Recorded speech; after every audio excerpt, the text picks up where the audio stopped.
단주를 결심하고 가장 힘든 순간이 언제인가요? 예고 없이 훅 들어오는 그 한 잔의 유혹, 바로 갈망이 밀려올 때죠. 우리는 이미 알고 있습니다. 결국 모든 문제는 그 첫 잔에서 시작된다는 것을요. 저는 단주를 지속하기 위해 3가지 원칙이 꼭 필요하다고 생각합니다. 첫째, 갈망이 생각나지 않도록 일상을 관리하는 단주위생. 둘째, 훅 들어오는 갈망을 이겨내는 것. 셋째, 혹시 마셨더라도 빠르게 털고 일상으로 돌아오는 회복력. 지난 시간엔 첫 번째, 단주위생을 이야기했습니다. 오늘은 가장 치열한 전쟁, 갈망 극복 이야기입니다. 갈망은 의지로만 누르기에는 버겁죠. 때로는 기술적으로 흘려보내는 테크닉도 필요합니다. 저 또한 한 잔의 유혹과 마주하며 살아가는 한 사람으로 제가 직접 몸으로 깨달은 실전 이야기를 해보겠습니다. 오늘 내용이 조금이라도 힘이 되셨다면 구독, 좋아요 부탁드립니다.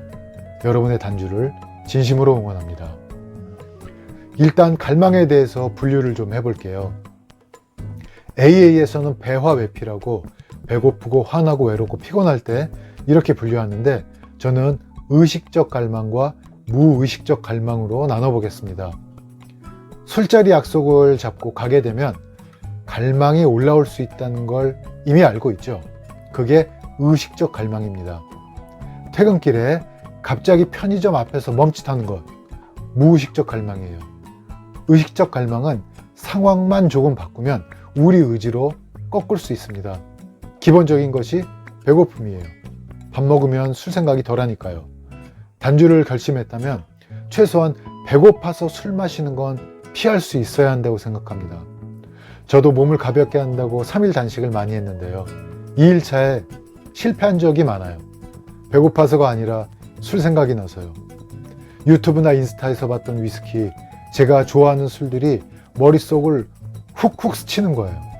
의식적으로 안 되라고 고개를 젓지만 그래도 술 생각이 10번 스치고 지나가면 밥 먹는다, 이렇게 정했어요.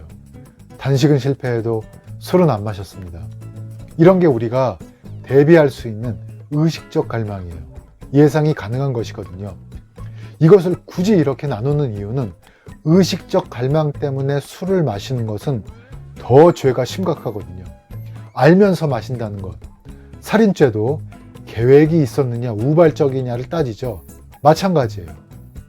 그럼 무의식적 갈망으로 가볼까요? 앞에 보이는 호랑이는 총으로 잡든 피하든 뭐든 할 수 있습니다. 그런데 등 뒤에서 오는 호랑이는요, 손 쓸 틈 없이 당하죠. 그래서 우리의 임무는 하나입니다. 무의식적 갈망을 의식적 갈망으로 전환하는 것, 보이지 않던 적을 보이게 만드는 것, 그것이 이번 영상의 핵심입니다. 그럼 여러분께 질문해 볼게요. 언제 술 생각이 확 올라오나요? 사실 대부분 비슷합니다. 내가 가장 중요하게 여기는 것, 그런데 내 뜻대로 안 될 때입니다. 통제할 수 없는 그 답답함을 한 번에 씻어줄 술이 바로 그때 생각나는 거죠. 그 2가지 뭔지 다들 짐작하시죠? 바로 일, 그리고 가정입니다. 우리가 가장 중요하게 생각하는 것 때문에 술을 마시고 다시 그 술 때문에 가장 중요한 것이 무너집니다. 악순환의 고리죠. 단주 의지가 있다면 먼저 스스로 그 패턴을 알아차리는 것이 첫 번째입니다. 그리고 갈망이 왔을 때 어떻게 극복할지 자신만의 방법을 찾는 것이 2번째고요. 앞에 호랑이가 나타날 걸 이미 알고 있으면 혼비백산 도망치는 대신 총으로 잡을지 칼로 잡을지 준비할 수 있지 않겠어요? 저는 단주 초기 이 과정이 굉장히 힘들었습니다. 제 패턴은 이랬어요. 단주 180일 차에도 술 생각이 전혀 없다가 어느 날 정신을 차려보니 편의점에서 위스키 한 병을 고르고 있더라고요. 마실까 말까 고민할 사이도 없었어요. 마음속 어디엔가 빈방을 하나 숨겨두고 있었던 겁니다. 어쩌다 한 번쯤은 회피해도 되지 않을까 하는 심정이요. 호랑이를 때려잡는 대신 그 방으로 숨어든 거죠. 그렇게 몇 번 실패하고 나서 저는 그 빈방을 없애는 것부터 했습니다. 숨을 곳은 어디에도 없다는 것부터 스스로에게 각인시키고 다짐했습니다. 그렇게 하니 어떻게 편의점까지 찾아갔는지도 모를 정도의 휘몰아치는 갈망은 사라졌어요. 감정이 흔들릴 때, 예를 들면 외로움을 느낄 때 저는 서울 지하철 2호선을 떠올립니다. 서울에서 가장 복잡한 노선이죠. 저는 서울, 뉴욕, 홍콩, 말레이시아에 살았는데 이제 복잡한 건 딱 질색입니다. 그것보단 외로운 게 낫죠. 이렇게 생각하면 외롭다고 느낄 때 그냥 웃으며 흘려보냅니다. 이제 저만의 대처 방법이 생긴 거죠.